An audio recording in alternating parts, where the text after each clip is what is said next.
Ishan is an 8-year-old imaginative kid, widely known as a troublemaker among his mates. He fails every subject and is the lowest-ranking student in his classroom. He is in his second year of 3rd grade, and by the looks of his report card, he will have to repeat the same grade again. In contrast to Ishan, his elder brother Johan is an ideal student. Outside studies, he plays tennis and is competing in the upcoming Interstate Tennis Championship. Ishan frequently gets into fights with the neighborhood kids who bully him. One day, a kid's mother complains about Ishan's behavior to his father, Nandkishore. He has to embarrassingly apologize to the kid and his mother. After they leave, he shoves Ishan to the floor to discipline him. Although Nandkishore loves his children, he is too harsh on Ishan. He believes that Ishan's low scores and inability to do basic tasks are because of his laziness. The next day at school, Ishan's English teacher asks him to read a line from a book. He tries his best, but can hardly form a word. He has difficulty in understanding the letters, but the teachers mistake it for him being a brat. When she repeatedly urges him to read, he yells gibberish and is sent out of the class. It is not a new thing for Ishan to be punished. In fact, he spends most of his time outside rather than studying because the teachers think of him as a disturbance to the other students. That day, Ishan hadn't done his math homework. To avoid facing the math teacher, he runs away from school and spends the entire day wandering around the neighborhood. He enjoys the day to his fullest, buying ice cream, spending time by the sea, and analyzing the passers-by. By the end of the day, he returns to his school bus without anyone noticing his absence. At home, we see him make a beautiful painting. Ishan loves to paint, and his imaginative mind helps the cause, resulting in over-the-top pieces. Later, his mother Maya tries to tutor him and make him do his homework. She notices that his handwriting is awful, and he can hardly spell anything right. She associates his inability with laziness and scolds him like everyone else. The next day, Ishan will have to provide his teacher with an absent note from his parents. Scared of getting in trouble, he begs his brother to write the note for him. Johan makes him promise he will never skip school again and writes the note. The kid shows it to his teacher, who doesn't question its authenticity. He also pretends to cough to make it seem like he was actually sick. That day, the math teacher surprises the kids with a test. Ishan is handed the test paper, but to him, the letters look like they're dancing. The first question asks him the multiplication of 3 with 9. In his head, the kid imagines the 3rd planet Earth and the 9th planet Pluto fighting each other. He fantasizes about the Earth destroying Pluto and rationalizes that the answer is 3. Leaving the rest of the questions blank, he submits the test. When asked by his friends, he confidently claims that he enjoyed the test thoroughly. The next day, Nandkishore returns from a business trip. Ishan is overjoyed by his father's return and hugs him dearly. However, during breakfast, Nandkishore finds the fake absent note from the day before.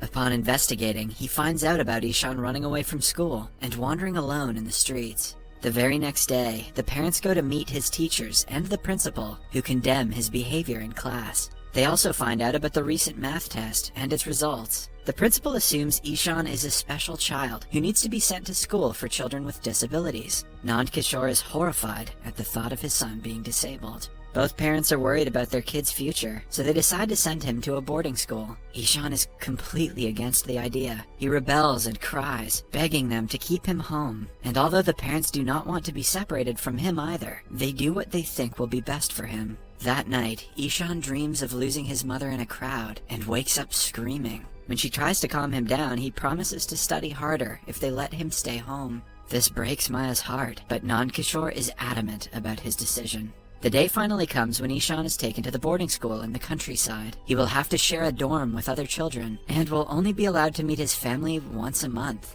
It is a nightmare for the 8-year-old, who has never been away from his home. The hostel warden welcomes him by declaring that his old ways won't be tolerated here. After touring the school, the family leaves with a heavy heart. Ishan just watches their car drive away with teary eyes. He stays like that for several minutes, even after the car vanishes from his view. When it starts to get dark, he walks inside the hostel while still crying. He doesn't talk to anyone and hardly eats dinner. At night, when he cannot sleep, he goes to the bathroom and cries quietly, missing his mother. Meanwhile, Maya reaches home and goes through Ishan's belongings. To her dismay, she finds a flipbook of him being taken away from his family. The The book breaks her heart, and she realizes how much the kid dreads being away from them. In the hostel, Ishan struggles to do normal things, like tying his tie and shoelaces. That's okay, Ishan. I still struggle with those things too. On his first day, the Hindi teacher, Mr. Tiwari, makes him sit on the first bench with the class topper, Rajan. The teachers soon realize that Ishan isn't normal. He hardly pays attention in class and is physically punished by his art teacher. Nothing changes from how he was in the previous school. He is always sent outside the class as punishment and is excluded from the class activities for ruining them. With time, he gets so frustrated that he tears his books apart and throws them into the bin. He stops trying to do better in school and goes into a spiral of depression and self-loathing.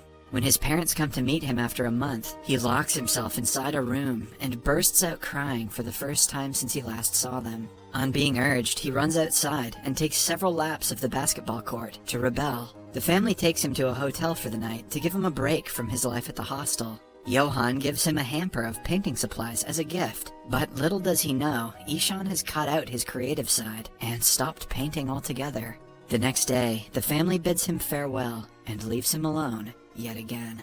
Later that day, Ishan is the lowest he has ever been. He looks down from the terrace of the school, thinking about how it would feel to jump from that height. His only friend, Rajan, interrupts his thoughts and tells him about their new art teacher. Ishan doesn't think much of it because no teacher has ever helped him.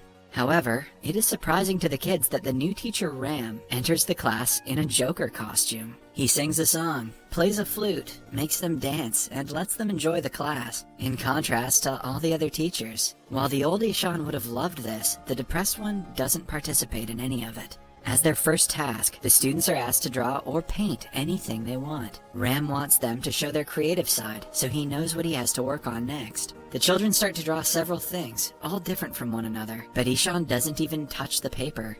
Initially, Ram assumes that the kid is taking some time to think, but even when the class ends, Ishan's paper is still blank. Worried, Ram asks him what is wrong, but doesn't get a reply. That evening, Maya calls to talk to Ishan, but he only holds the phone to his ears and doesn't say anything. He is informed that they will have to postpone the next visit by a week because of Johan's tennis competition. To Ishan, this only confirms that his family doesn't care about him. He sheds a single tear and walks away without saying anything. The next day, Ram sees Ishan kneeling down outside the classroom. Intrigued by his behavior, he asks Rajan about him. Rajan reveals that Ishan has difficulty understanding letters, no matter how hard he tries. Ram teaches in a school for disabled children, so he has an eye out for kids who are special. To find out more about Ishan, he goes through his old notebooks and finds a pattern of similar mistakes. Even while teaching the special children, he cannot get the thought of Ishan out of his head. He used to have the same problem in his childhood, so he feels sympathetic to the kid. Weeks later, he recognizes what Ishan's actual problem is, and travels to his hometown to meet his parents. They welcome him and let him take a look at Ishan's bedroom. Ram is surprised to find out that Ishan used to paint. This makes him even sadder that the kid lost his sparkle because of the pressure that was put on him. Nandkishore belittles his son, claiming that he is lazy and he hates studying. Ram retaliates and shows him the pattern in Ishan's mistakes. He often inverts the letters, as if he has difficulty differentiating between them. Still, the father associates it with laziness, but Ram bluntly claims that he is wrong. He declares Ishan has a neurological condition called dyslexia that causes him to not understand certain patterns, like letters and words. In addition, he has difficulty coordinating, which causes him to not be able to tie his shoes. The kid must have been suffering so much because no one understood that he couldn't read and assumed he was just being lazy. So in other words, it's the parents who are being lazy. Oh snap. Nandkishore thinks Ram is calling his son a retard and lashes out at him. To make him understand, Ram asks him to read foreign letters written on a box. When Nandkishore is scolded for not understanding the letters, he finally realizes what his kid must be going through. Still, he refuses to acknowledge that his son can make a living out of his only passion, painting. Ram is determined to prove him wrong. When he returns to school the next day, he teaches the kids about all the famous historical figures who weren't so good at studying when they were children. He gives them examples of scientists, actors, and philosophers, which makes Ishan feel a lot better about himself. When Ram asks them who invented the light bulb, Ishan speaks for the first time in weeks and answers, Thomas Edison. Ram sees a shimmer of hope for the boy to learn. Later that day, Ishan is by the pond when he uses rubber bands and leaves to make a working boat. Ram is so impressed that he brings the structure home and keeps it as a decoration. Ishan's creative senses start to flow again, but he still has a long way to go before learning to study like the other kids his age. One day, Ram goes to the school's principal and tells him about Ishan's problem. The principal suggests they send him to the school for children with special needs, but Ram is confident that Ishan can study with the regular kids. He suggests the teachers understand the kid's problem and help him accordingly. When the principal says it is not possible, Ram offers to teach Ishan every day after school. The principal allows it, for the sake of the child. Starting the next day, Ram uses various innovative methods to help Ishan differentiate letters of the alphabet. They learn using sandboxes, Play-Doh, sensory methods, and so on. Ishan also takes help from audiobooks and stares to learn to calculate. In only 2 months, he begins to understand the letters that other teachers couldn't teach him in several years. One day, Nand Kishore comes to the school to talk to Ram and boast about how they are researching more about their son's condition. He wants Ram to know that he's not an absent father and is proud to be the way he is. Ram, on the other hand, blames the father for being the reason the kid lost self-confidence, which even Nand Kishore cannot deny. On his way out, he sees Ishan trying to read from the notice board. Regretful of unknowingly hurting his child, he tears up and cannot get himself to face him. A few days later, Ram organizes a painting competition for both teachers and the students of the school. Everyone gathers in the amphitheater and participates. Ishan uses the painting supplies that he was gifted by his brother for the first time. The competition starts and everyone gets busy drawing. Even the teachers enjoy the event and do their best. By the end of it, Ishan creates a beautiful painting of himself sitting by the pond. He goes to the front to submit the painting and sees that Ram has painted a portrait of him. He is left speechless at the sight. A while later, it is announced that the winning painting will be on the front of the new edition of their yearbook.